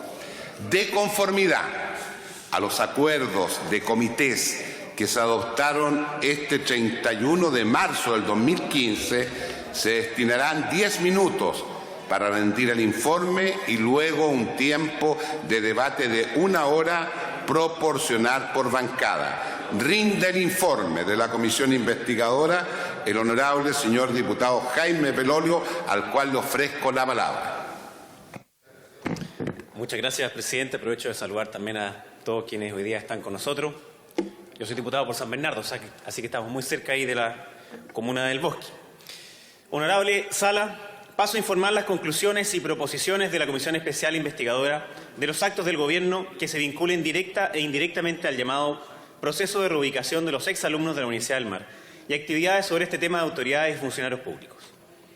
La Cámara de Diputados, en su sesión 99, celebrada el 24 de noviembre del 2015, en virtud de lo dispuestos en los artículos 52, número 1, letra C, de la Constitución Política de la República, 53 de la Ley Orgánica Constitucional del Congreso Nacional y 313 siguientes del Reglamento de la Corporación, prestó su aprobación a la solicitud de 48 diputados y diputadas para crear una comisión especial investigadora que investigara y reuniera informaciones relativas a los actos de gobierno vinculados directa e indirectamente al llamado proceso de reubicación de los exalumnos de la Universidad del Mar y actividades en este tenor de autoridades y funcionarios públicos, fundándose para ello en los siguientes hechos. En el año 2012 se reveló que la Universidad del Mar, entidad de educación superior acreditada por el Estado de Chile, había realizado procedimientos con claras y directas intenciones de generar lucro a sus propietarios. Ello llevó a la cancelación de su acreditación, dejando desamparados a casi 20.000 alumnos. A fin de reubicar a los estudiantes de la Universidad del Mar, el Ministerio de Educación creó, durante el gobierno de Sebastián Piñera, una unidad de reubicación.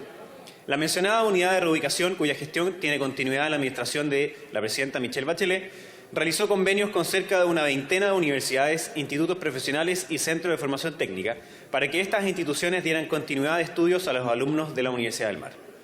Sin embargo, casi todos estos convenios fueron suscritos de manera informal, razón por la cual el Ministerio de Educación no tiene manera para verificar ni fiscalizar que dichos compromisos efectivamente se estén cumpliendo. Tan solo 5 de los convenios gestionados por la unidad de reubicación fueron ratificados por escrito por el Ministerio. Se trata de aquellos suscritos con las universidades de Playa Ancha, Magallanes, Atacama, Católica del Maule y Católica Silva Enríquez. En virtud de lo anterior, existen serias dudas respecto a la correcta fiscalización de parte del Ministerio al uso de dineros públicos que dichas universidades recibieron en virtud de tales convenios.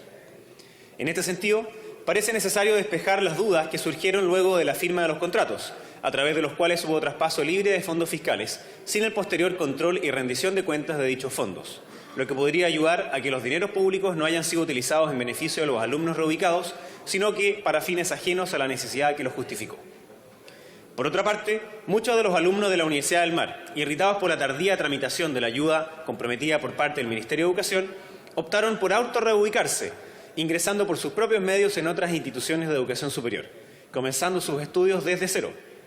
No obstante, para efectos del Gobierno, esos alumnos también habrían sido reubicados, a pesar que en dicha, entre comillas, reubicación, el Ministerio no participó ni los alumnos recibieron beneficio alguno de parte de este. Es decir, el Ministerio está haciendo pasar como gestión propia el resultado del esfuerzo personal de miles de alumnos sin que fueran ayudados realmente con los dineros públicos que el Estado dispuso para estos fines, ni la actuación de las autoridades públicas que se suponían verificarían la reubicación. Por tanto, en base a los fundamentos recién expuestos, los suscritos consideramos que es necesaria la constitución de la antedicha comisión especial, la cual deberá investigar, entre otros, los siguientes hechos. Número 1.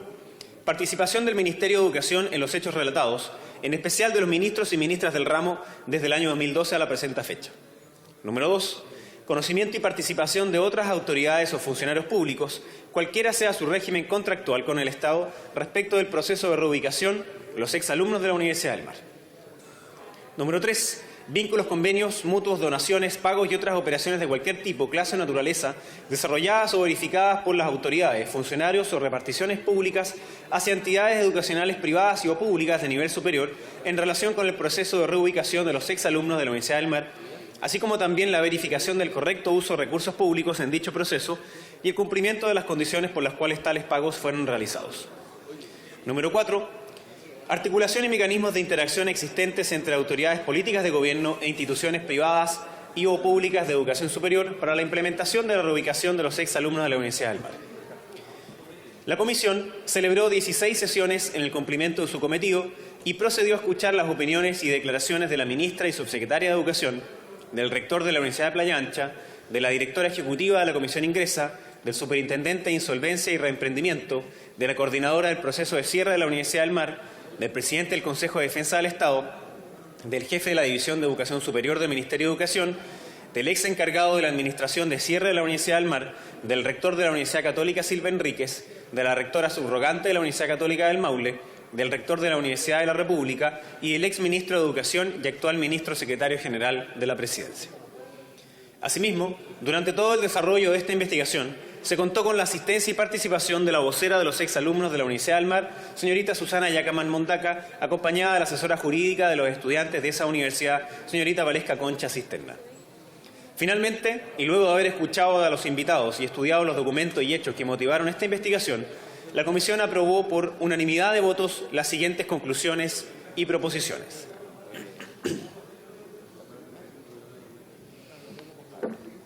Conclusiones. Número 1. El Ministerio solicitó el cierre de la Universidad del Mar porque el plantel no estaba cumpliendo con lo que le exige la ley ni sus propios estatutos, poniendo en grave riesgo la continuidad de estudios de miles de estudiantes. El Ministerio de Educación detectó que la universidad no tenía procedimientos claros en temas de aseguramiento de la calidad y no contaba con lo que se espera de una institución de esa naturaleza. Número 2. La Universidad del Mar arrastraba esta crisis al menos desde el año 2004.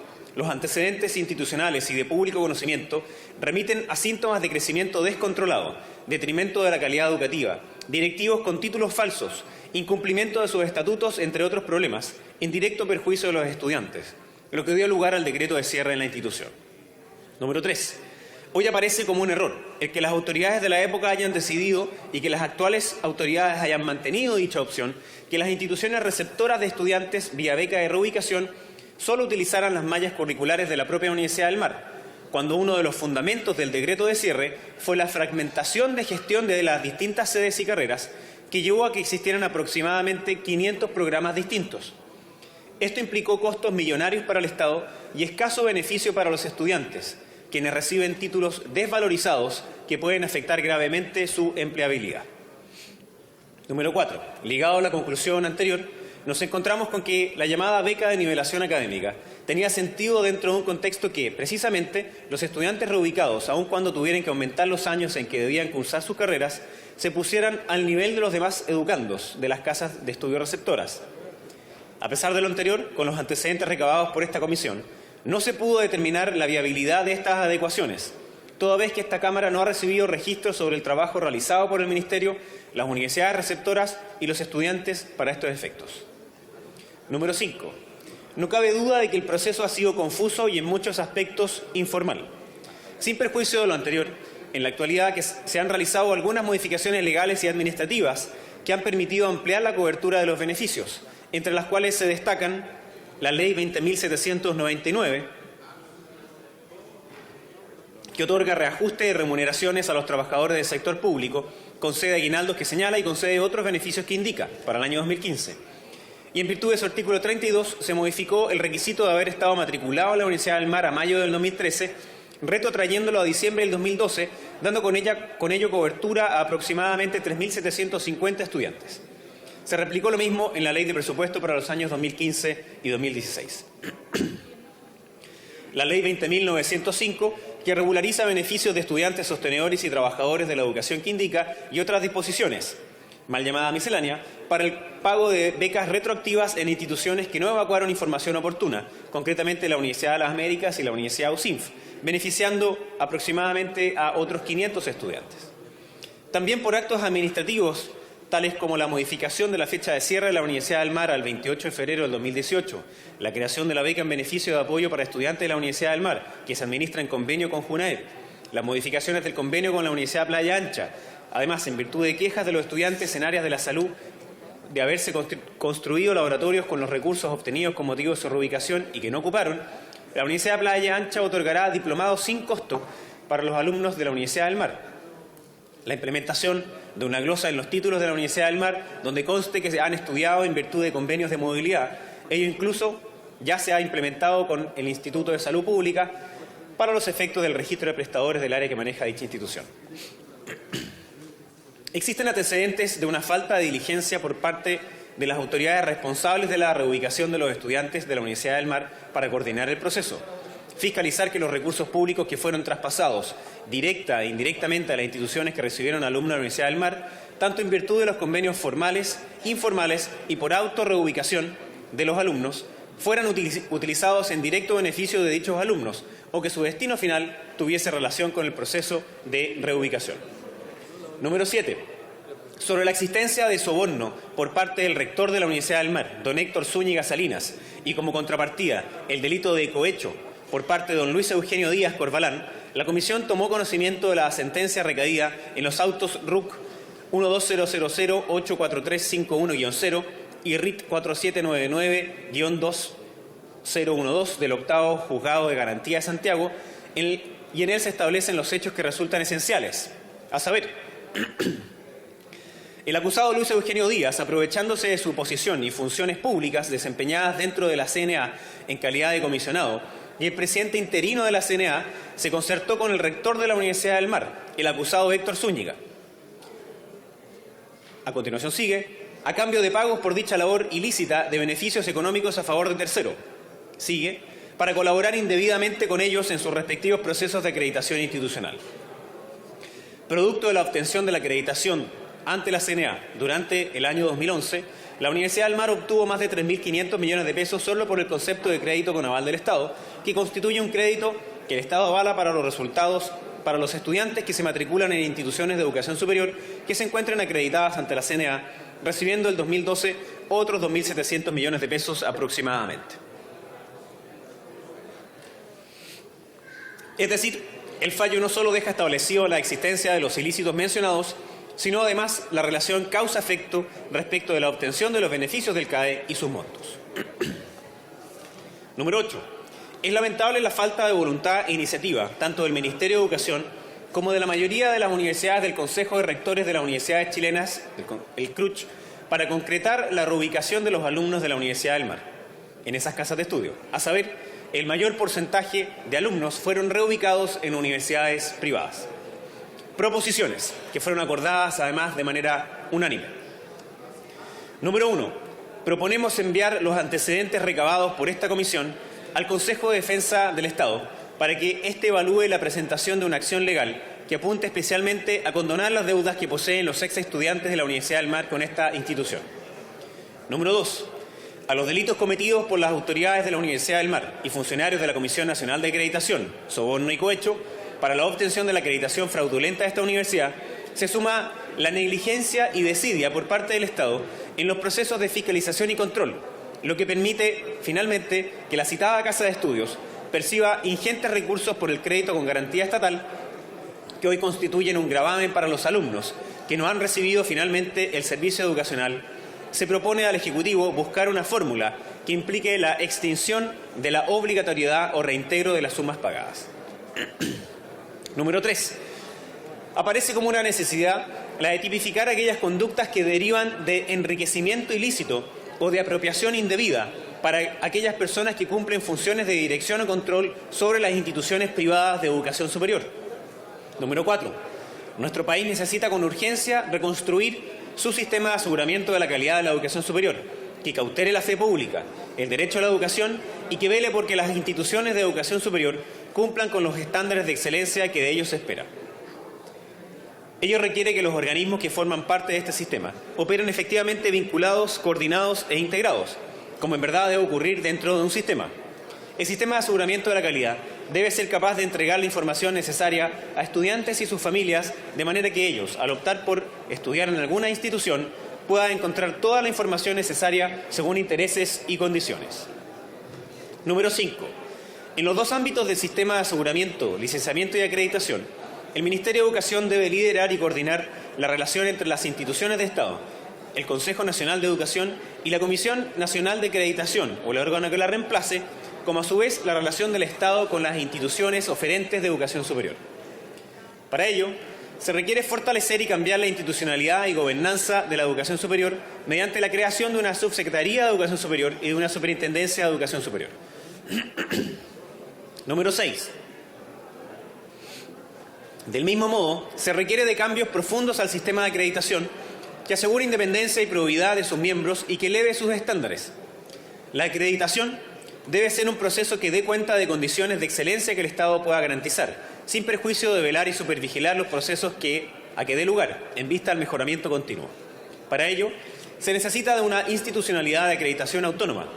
Con la revisión hecha por esta comisión, estamos convencidos que la institución a cargo de la acreditación institucional de las instituciones de educación superior debe ser un ente autónomo que garantice un perfil técnico de sus decisiones.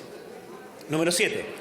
Debe reforzarse el Consejo Nacional de Educación para que lleve a cabo los procesos de licenciamiento, en particular los de mantención de calidad en aquellas áreas y carreras que ya fueron licenciadas y los de control de calidad en aquellas áreas de conocimiento y carreras que no existían al momento de habérseles otorgado la autonomía. Previamente y con urgencia, el Consejo Nacional de Educación deberá consensuar y validar con la comunidad académica las normas mínimas de calidad, transparencia y procedimientos de verificación para efectos de licenciamiento de las instituciones de educación superior en sus diversos tipos, a saber, universidades, institutos profesionales y centros de formación técnica, y carreras tanto profesionales como técnicas. Una vez que se hayan validado estas normas mínimas de calidad y los procedimientos de verificación, los controles de calidad deberían llevarse a cabo mediante un equipo amplio, debidamente capacitado, resistente a las presiones y libres de conflictos de interés. Número 8. Es indispensable asegurar mecanismos de orientación y protección de los estudiantes. Se debe avanzar hacia normas que protejan a los estudiantes en su relación con las instituciones de educación superior, particularmente cuando éstas incumplen los estatutos o contratos. Lo anterior, de forma especial cuando la viabilidad y continuidad institucional esté amenazada por razones legales, académicas y o financieras. Resulta necesario mejorar la institucionalidad actual de la educación superior, respetando plenamente la autonomía de las instituciones para su libre desarrollo. Número 10. Que el Ministerio de Educación envíe semestralmente a esta Cámara un informe sobre el estado académico y financiero de los estudiantes reubicados, tanto por convenios firmados por el Ministerio de Educación y las instituciones de educación superior, como de aquellos que se trasladaron a través de gestiones propias. Junto con el informe señalado anteriormente, se deberá adjuntar el detalle del gasto efectuado por la Asignación de Desarrollo Institucional. Además, dicho informe deberá señalar los recursos comprometidos por concepto de beca de reubicación en el semestre y la proyección al periodo posterior. Y finalmente, número 11, se sugiere al Ministerio de Educación que estudie la necesidad de ampliar el plazo del decreto de cierre de la Universidad del Mar más allá de febrero del 2018, a fin de que pueda continuar prestando servicios educacionales con el objeto de resguardar el derecho a la educación de los estudiantes afectados. Asimismo, se acordó remitir copia de este informe tanto a Su Excelencia la Presidenta de la República como a las autoridades de las cuales van dirigidas las propuestas, las cuales son la Ministra de Educación, la Subsecretaria de Educación, el Superintendente de Educación, el Secretario Ejecutivo de la Agencia de Calidad de la Educación, el Presidente del Consejo Nacional de Educación, el Presidente de la Comisión Nacional de Acreditación, el Director Ejecutivo de la Comisión Ingresa y el Presidente del Consejo de Defensa del Estado. Es todo cuanto puedo informar a esta sala. Muchas gracias, diputado Belolio, por su presentación. Estamos llegando al final de la orden del día y para que este proyecto pueda ser votado en esta sesión, solicito a la sala su anuencia para que sea votado sin debate. De lo contrario, quedará pospuesto para la tabla de la sesión siguiente. Aprobado. Antes de entrar a la votación, queríamos particularmente saludar a quienes nos acompañan en las tribunas. Me refiero a la delegación del tercero medio del Liceo Complejo Educacional de la Reina, a cargo de su inspector Max Concha, a los profesores invitados por nuestro diputado don Jaime Piloski.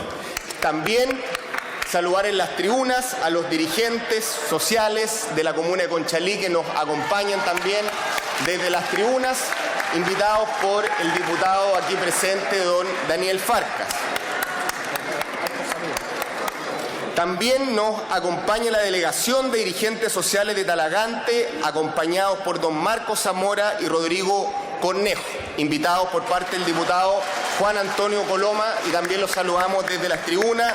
Y finalmente, con mucho cariño, de manera final, dado que son de la casa, invitados por el diputado don Patricio Melero, al Club de la Tercera Edad Los Pilares de Quilicura, acompañados por su presidenta, doña Constanza Alvear Aranda. Particularmente nuestra bienvenida en esta corporación. Votación, presidente. Bien, corresponde ahora sí entrar a la votación respecto de la votación introducida por parte del Senado en el proyecto de ley iniciado en moción que concede la nacionalidad chilena por especial gracia al diácono don Guido Gossens Roel. Señores parlamentarios. Presidente. Reglamento. Estamos en votación, no hay solicitud reglamentaria. En votación.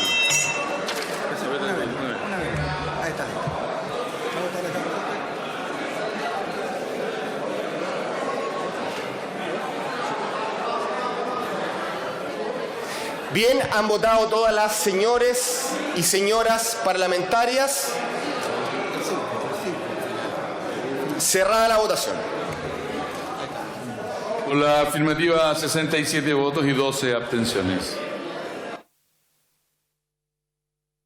Aprobado el reciente proyecto de ley. Se despacha. Corresponde poner en votación general el proyecto de ley iniciado en moción que establece el día 8 de agosto de cada año como día de los juzgados de policía local. Hago presente a la sala que su artículo único trata materias aprobadas de ley simple o común. En votación.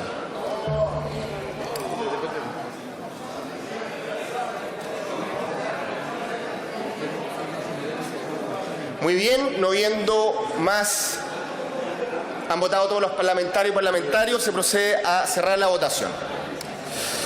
Por la afirmativa, 87 votos y una abstención. Por no haber sido objeto tampoco de ninguna indicación en particular, queda además aprobado y despachado el proyecto.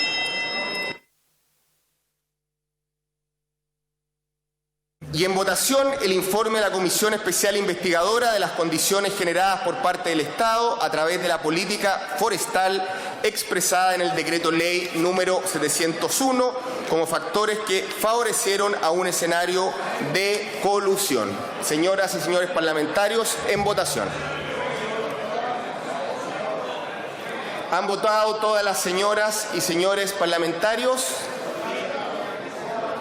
Cerrada la votación. Van a proteger los intereses. Por la afirmativa, 61 votos, 1 en contra, 24 abstenciones. Para proteger los intereses. Aprobado el presente informe. Y finalmente, en votación, el informe a la Comisión Especial Investigadora de los actos de gobierno que se vinculan directa o indirectamente al llamado proceso de reubicación de los exalumnos de la Universidad del Mar y actividades sobre este tema de autoridades y funcionarios públicos. En votación, el presente informe.